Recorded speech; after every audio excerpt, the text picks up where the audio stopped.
Assalamualaikum. Bagaimana kita mengetahui bahwa guru atau ustadz itu bermanhaj salaf? Mengingat banyak sekarang ustadz-ustadz yang mengaku bermanhaj salaf, namun malah menimbulkan perpecahan dengan fatwa-fatwa atau pendapat-pendapat baru. Dan bagaimana sikap kita dengan ustadz yang bersangkutan? Jawabnya, tanya kepada ustadz yang ahlinya di tempat tinggal antum. Misalnya di sini, di Pekanbaru, muncul sebagian mengaku bermanhaj salaf dan timbul fatwa pendapat aneh-aneh yang antum tidak pernah mendengar dari ustadz-ustadz antum di sini. Antum tanya kepada ustadz antum di Pekanbaru sini yang bermanhaj salaf, yang sudah ma'ruf, tanya, dengar nasihatnya. Bagaimana dengan ini? Ada muncul ustadz tidak diketahui atau atas nama ustadz tapi tidak diketahui, tidak masyhur dan seterusnya. Dan muncul paham-paham aneh yang saya baru dengar. Bagaimana ini? Antum datang kepada para asatidzah di sini yang bermanhaj dengan manhaj salaf dan sudah ma'ruf di kalangan antum. Ya? Tanya, ini gimana ustadz ini? Ini muncul nih. Apalagi kalau dari luar.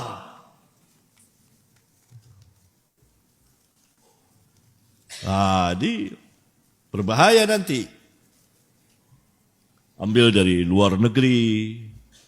Ustadz didatangkan, tahu tidak?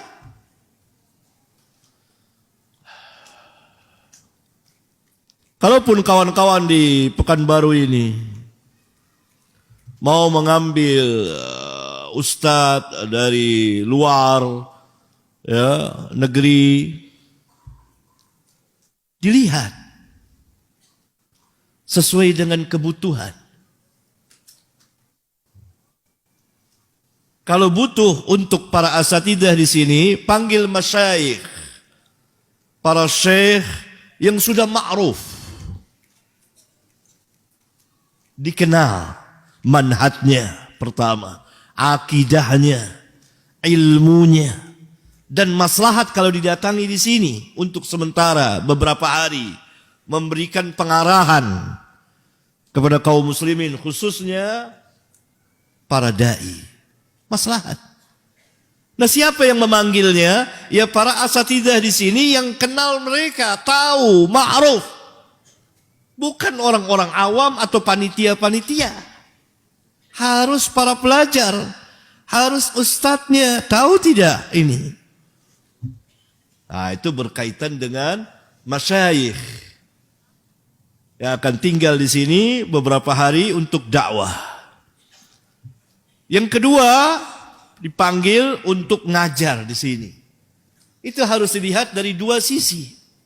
Sisi pertama, memang tidak ada ustadz di sini yang sanggup mengajar itu. Dia dipanggil untuk ngajar ilmu apa? Misalnya ilmu fikih. Emang nggak ada di Pekanbaru ini ustadz yang sanggup mengajar fikih, bisa berbahasa Arab, kitab-kitab fikih telah tersedia. Kalau ada, tidak perlu.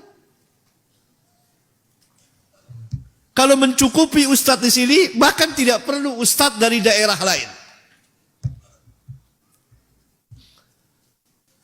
Dahulu saya dakwah di sini dari tahun 92 bersama kawan-kawan. Ketika saya melihat para asatidzah banyak, masya Allah, saya nggak rutin lagi. Mungkin sekali-sekali seperti ini untuk silaturahim, untuk menyambung persahabatan saya dengan kawan-kawan, dan saya menganggap Pekanbaru rumah kedua saya. Saya datang sekali-sekali, tidak rutin seperti dahulu. Dulu rutin saya setahun berapa kali datang, jauh naik bus ke sini dan tinggal di kos-kosan mahasiswa. Katanya kawan-kawan yang ini, turutin saya awal. Ketika berkembang pesat, kawan-kawan ini, para pelajar sudah jadi lulusan luar negeri, sudah nggak mampu mengajar. Ya, saya sekali-sekali saja, tidak rutin. Silahkan mereka dakwah di sini, di Pekanbaru, di Sumatera. Nggak perlu lagi ustadz dari luar, yang dari Indonesia, apalagi dari luar negeri. Dari Indonesia nggak perlu, di sini diaktifkan. Nah, masa antum jadikan ustadz antum bengong aja? Gimana sih antum? Ustadz banyak di sini, aktifkan. Nggak perlu dari Jakarta, dari ini, nggak perlu. Aktifkan di sini. Banyak para asatidzah. Mau cari es berapa antum sini? Sampai es teler pun ada. Apalagi dari luar negeri, butuh tidak. Dia datang ke sini buat ngajar ilmu apa? Ilmu hadis. Ada nggak ustadz di sini yang mampu hadis? Ada. Mengajar hadis, baca kitab hadis, cukup antum datang ke situ. Duduk. Nggak perlu panggil dari luar. Cukup dari sini.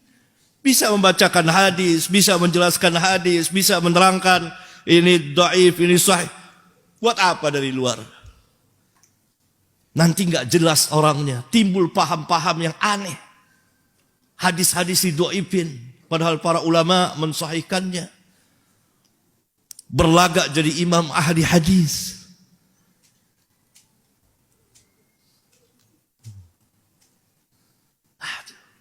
Dilihat dulu. Sangat darurat tidak? Kalau saya pribadi melihat tidak. Pekanbaru ini cukup. Ada para ustadznya. Dulu iya, awal-awal. Masih belajar mereka. Sekarang selesai. Mereka belajar tetap sampai akhir hayat. Tapi mereka sudah siap, sedia mengajar. Ilmu apa yang antum mau belajar? Sudah bagus dan ini nikmat Allah. Jangan dikufuri nikmat Allah. Keberadaan ikhwan antum yang mampu mengajar di sini.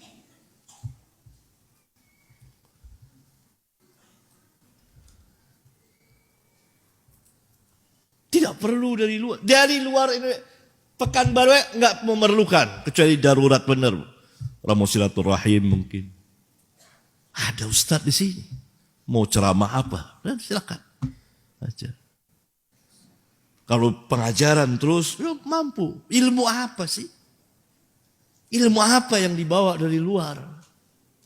Hah? Kita nggak mampu di sini.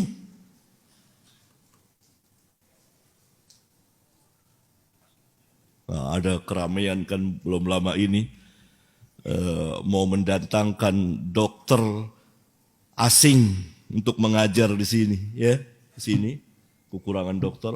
Para dokter itu di Indonesia ini protes, kita mampu, dokter itu. Tidak perlu didatangkan dokter asing, kita mampu di sini di Indonesia. Selama mampu berdiri sendiri, berdiri dengan kedua kaki.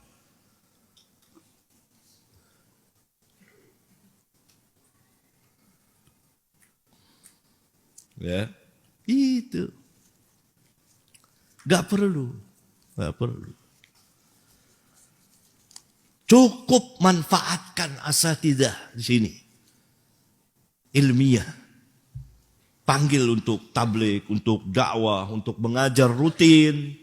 Salah satu disiplin ilmu seperti fikih atau lughah atau hadis atau akidah, manhaj ada.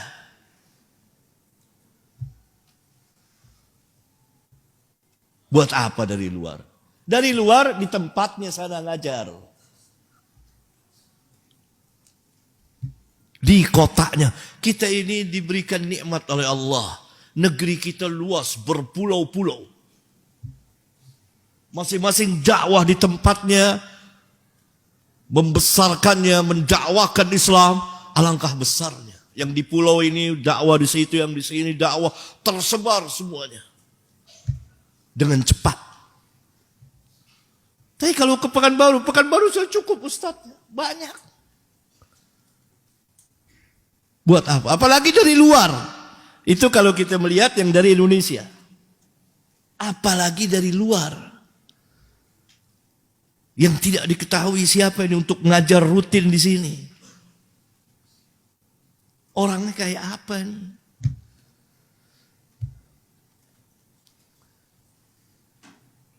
Padahal di sini ada.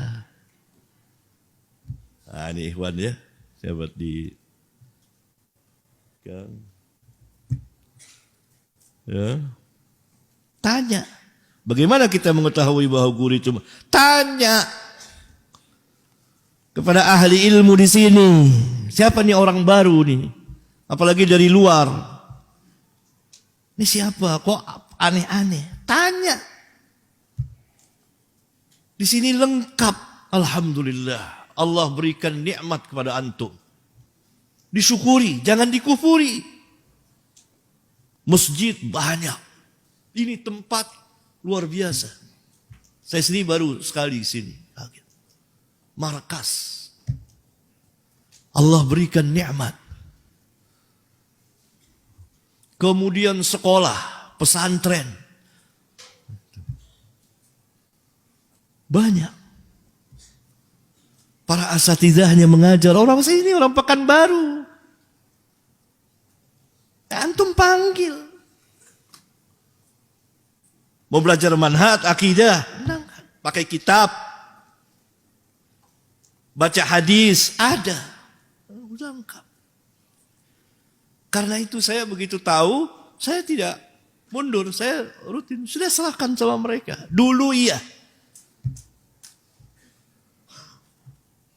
Sebagian mereka masih pemuda, masih belajar.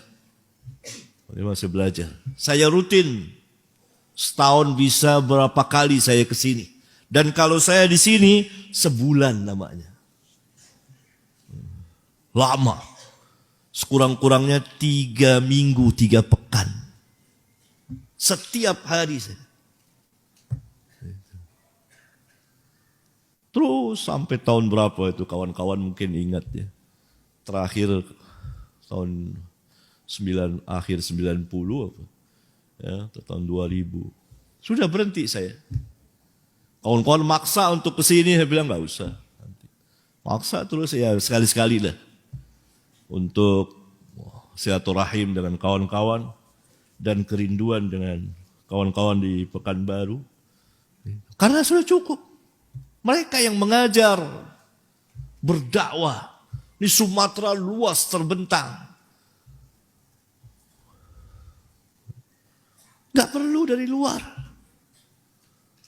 Asatidah di sini. Antum belajar di sini para asatidah yang jelas manhajnya. Dakwah salafiyah dan berilmu. Antum mau belajar apa? Mau tablik umum, tablik ada. Mau belajar disiplin ilmu bagi para pelajar ada. Bahkan ada sekolahnya, ada masjidnya. Bahkan di sini kan ada markas ya. Ya, ada kemarin saya diantar lihat ada tempat belajar sini. Masya Allah. Nggak kurang. Itu harus disyukuri, bukan dikufuri. Kalau meninggalkan panggil dari luar, yang nggak aktif Ustadz di sini dai-nya. Apalagi panggil dari luar negeri, orang nggak ketahuan, bahasanya bukan bahasa antum, adatnya juga tidak sama. Dan nanti khawatir, sangat dikhawatirkan muncul paham-paham aneh. Sehingga antum pecah. Nah ini sudah terjadi nih. Muncul paham-paham aneh. Saya juga baru dengar. Nah ini berbahaya.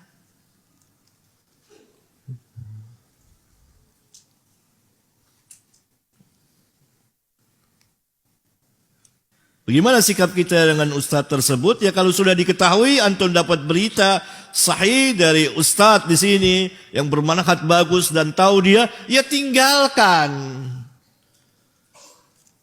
Jauhi, jangan dibela, jangan. Nanti antum masuk ke dalam asabiyah. Ini salah, jelas. Sudah dikatakan ini salah. Sudah, tinggalkan. Begitu ikhwan. Sayang, Pekanbaru ini luas. Dakwah salafiyah tersebar.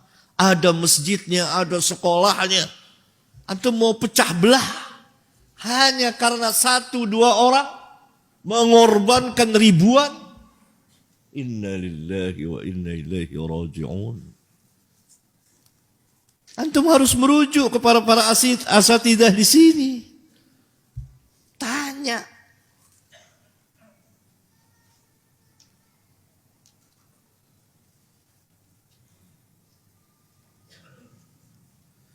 Penyimpangan di dalam manhaj umumnya tidak diketahui oleh orang kecuali